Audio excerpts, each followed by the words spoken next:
Hi, this is Fahadh Hussain और आप देख रहे हैं Fahadh Hussain free computer education. आज से हम वैसे स्टार्ट करने जा रहे हैं एमएस ऑफिस के कोर्स, और इस एमएस ऑफिस के कोर्स में हमारा फर्स्ट जो वीडियो है वो एमएस वर्ड के इंट्रोडक्शन पार्ट और फर्स्ट स्टेप पर मुश्तमिल होगा। तो अगर आपकी मशीन पर एमएस वर्ड मौजूद नहीं है तो सबसे पहले तो आपको एमएस ऑफिस इंस्टॉल करना है। अगर आपकी मशीन पे या आपके पास एमएस ऑफिस भी मौजूद नहीं है तो डोंट वरी, आप किस तरह से उसे अपने मशीन पे इंस्टॉल कर सकते हैं, उसका सेटअप हासिल कर सकते हैं, वो मैं आपको पहले शो करूँगा, देन हम एमएस वर्ड की तरफ चलेंगे। तो आप सबसे पहले गूगल पर आएँ।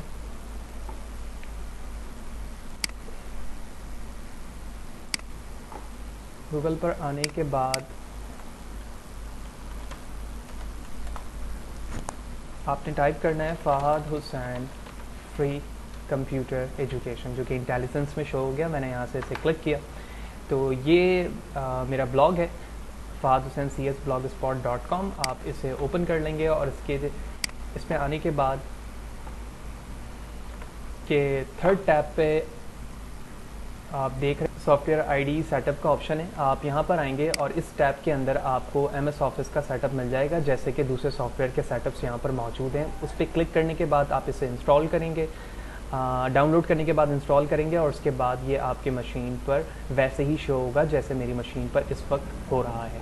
तो हम अपनी मशीन के सर्च ऑप्शन पे जाएंगे और यहाँ पर जाने के बाद मैं लिखूँगा वर्ड, तो बिल्कुल इस तरह से आपकी मशीन पे भी इंस्टॉल होने के बाद ये शो होना शुरू हो जाएगा। वर्ड 2013 पर हम काम करेंगे और 13 का सेटअप भी fahadhusaincsblogspot.com पर आपको मिल जाएगा।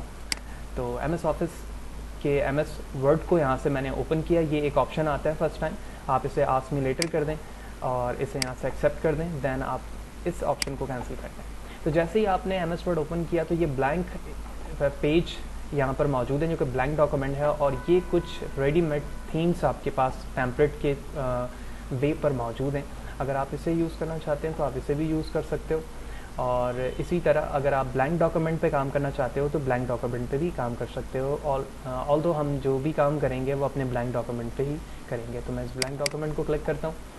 तो ब्लैंक डॉक्यूमेंट इस वक्त हमारे स्क्रीन पर मौजूद है। तो सबसे पहले तो हम इसे समझ लेते हैं कि तमाम ऑप्शन किस तरह से मौजूद हैं और किस तरह से यूज़ किए जाते हैं।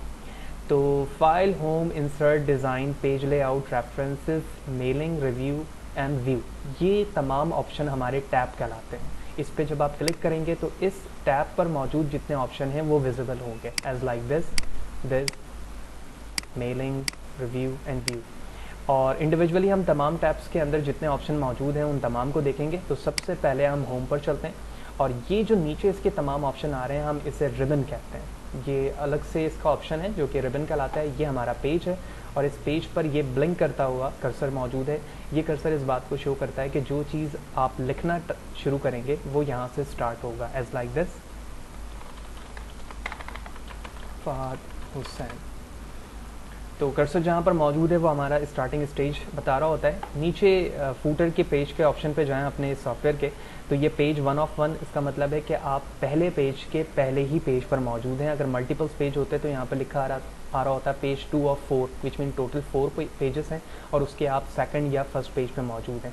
जितने वर्ड्स आपने लिखे हैं वो यहाँ पर लिखा आ रहा है, और ये वो परफॉर्मिंग एरर है जो कि आप जब टाइप कर रहे होते हो कुछ भी तो ये चीज़ काउंट कर रहा होता है और ये एरर को शो करता है। तो आप देख रहे हो यहाँ पे क्रॉस का ऑप्शन है which mean click to check, ठीक है। तो ये एरर को हैंडल कर रहा होता है और ये बता रहा है कि ये चीज़ जो है वो इंग्लिश का पार्ट नहीं है। तो इस चीज़ को हम आगे जाकर हैंडल करेंगे कि ये एरर किस टाइप के होते हैं और किस तरह से उसे हैंडल किया जाता है।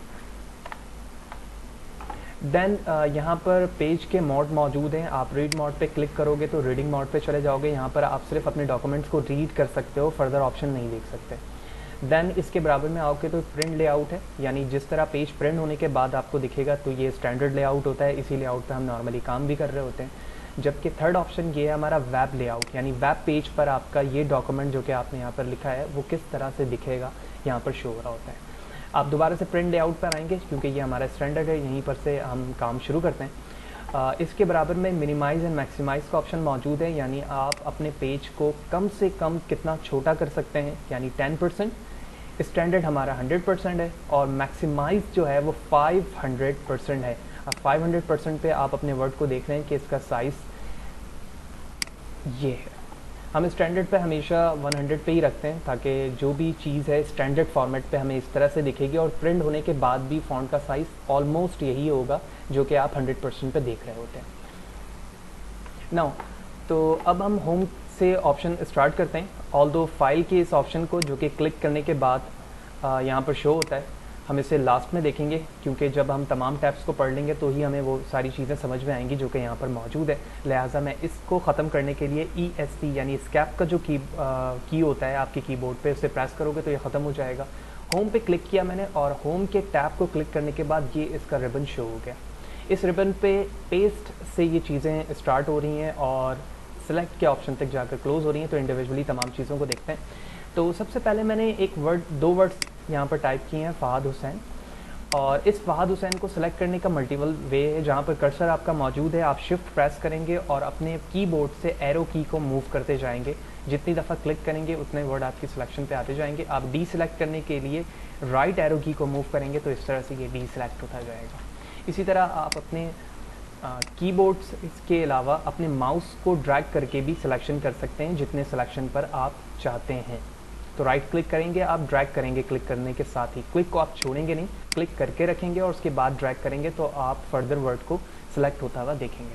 तो मैंने फॉर एग्जांपल हुसैन को यहाँ से सिलेक्ट कर लिया। उसके बाद आप यहाँ पर आप ऑप्शन देख रहे हो कॉपी। कॉपी का मकसद ये होता है कि जो सिलेक्टेड टेक्स्ट है आपका वो उसकी कॉपी बनाने में आपको मदद दे रहा होता है, यानी एक से ज़्यादा दफ़ा आप इसकी कॉपी बना सकते हैं और मल्टीपल जगह पर इसे पेस्ट करके यूज़ कर सकते हैं। तो मैंने इसे कॉपी किया क्लिक करने के साथ। आप शॉर्ट की में इसे Ctrl+C भी कर सकते हैं। तो कॉपी ये हो चुका है, लिहाजा मैंने इंटर प्रेस किया, सेकंड लाइन पर आ गया और Ctrl+V प्रेस करूँगा तो ये पेस्ट हो जाएगा। मैंने इंटर प्रेस किया, फिर Ctrl+V किया, फिर इंटर प्रेस किया, Ctrl+V किया। आप Ctrl+V से शॉर्टकट कर सकते हैं और इसी तरह आप यहाँ से डायरेक्टली आकर भी आप ऑप्शन देख रहे होंगे Ctrl+V का, यहाँ से भी आप कर सकते हैं। इसी तरह इसमें फर्दर ऑप्शन मौजूद है पेस्ट स्पेशल का। पेस्ट स्पेशल क्या चीज़ है, इसे समझने के लिए हमें एक चीज़ देखनी होगी। पहले तो हमने Ctrl+V से इस चीज़ को समझ लिया कि Ctrl+V से सिंपल पेस्ट हो रहा है, यानी जिस तरह टेक्स्ट वहाँ पर ऊपर मौजूद था बिल्कुल उसी फॉर्मेट के साथ पेस्ट हो रहा है। तो फॉर एग्जांपल मैं क्रोम पर चलता हूँ और यहाँ पर आप देख रहे हो जो कि मेरा ब्लॉग है, इसमें से कुछ डेटा मैं कॉपी नहीं कर सकता, ऑल्दो यहाँ से मैं कॉपी करने की कोशिश करता हूँ। ये मैंने कॉपी किया टेक्स्ट को और इस URL के साथ कॉपी कर रहा हूँ। देन मैं MS वर्ड पर आता हूँ और यहाँ पर सिर्फ Ctrl+V प्रेस करता हूँ। तो आप देख रहे हो कि जिस फॉर्मेट में क्रोम पर ये डेटा मौजूद था, जिस फॉर्मेट से शो हो रहा था, बिल्कुल उसी फॉर्मेट से यहाँ पर शो हो रहा है। अगर आप ये चाहते हो कि इस फॉर्मेट से शो ना हो बल्कि जिस फॉर्मेट से आप लिख रहे थे उसी फॉर्मेट से शो हो, तो आप इस पेज पर आओगे, पेस्ट स्पेशल पर, और यहाँ से आप देख रहे हो कि ये HTML के फॉर्मेट पे इस वक्त ऑप्शन सेलेक्ट है। तो आप अनफॉर्मेटेड पे आएंगे और यहाँ से आप इसे ओके कर देंगे।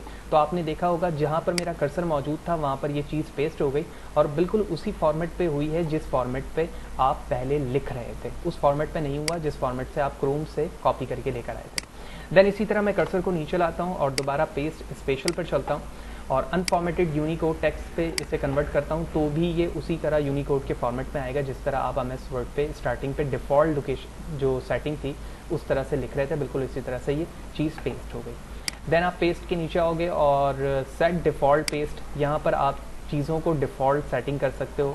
ठीक है, मेरी रिकमेंडेशन तो ये है कि एक बिगनर्स लेवल पे आप इन चीज़ों को कभी डिस्टर्ब ना करें, ऑल्दो जब तक आपको एक अच्छा कमांड इस पर हासिल ना हो जाए। तो मैं इसे कैंसिल कर देता हूँ। देन इसके बाद कट का ऑप्शन आप यहाँ पर देख रहे हो। कट से क्या होता है, वो डेटा वहाँ से रिमूव हो जाता है और रिमूव होने के साथ ही साथ वो कॉपी भी वहाँ पर वो टेक्स्ट हो जाता है, यानी आप उसे पेस्ट भी कर सकते हो और जिस जगह से आप उसे कट करोगे वहाँ से वो ख़त्म भी हो जाएगा। तो फॉर एग्जांपल मैं इस डेटा को जो 2 लाइनों पर मुश्तमिल है सेलेक्ट करता हूँ और सेलेक्ट करने के बाद कट पे क्लिक करता हूँ। Ctrl+X शॉर्टकट है इसका। तो मैंने क्लिक किया, देखें आप टेक्स्ट ख़त्म हो गया।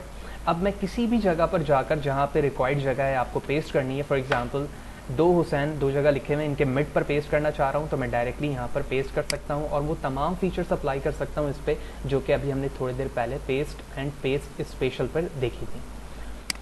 Now move ahead. इसके बाद फॉर्मेट पेंटर है। इस फॉर्मेट पेंटर को समझने से पहले हम इस वाले टैब को देख लेंगे, देन इसके बाद हमें ये चीज़ समझना हमारे लिए और भी आसान हो जाएगा।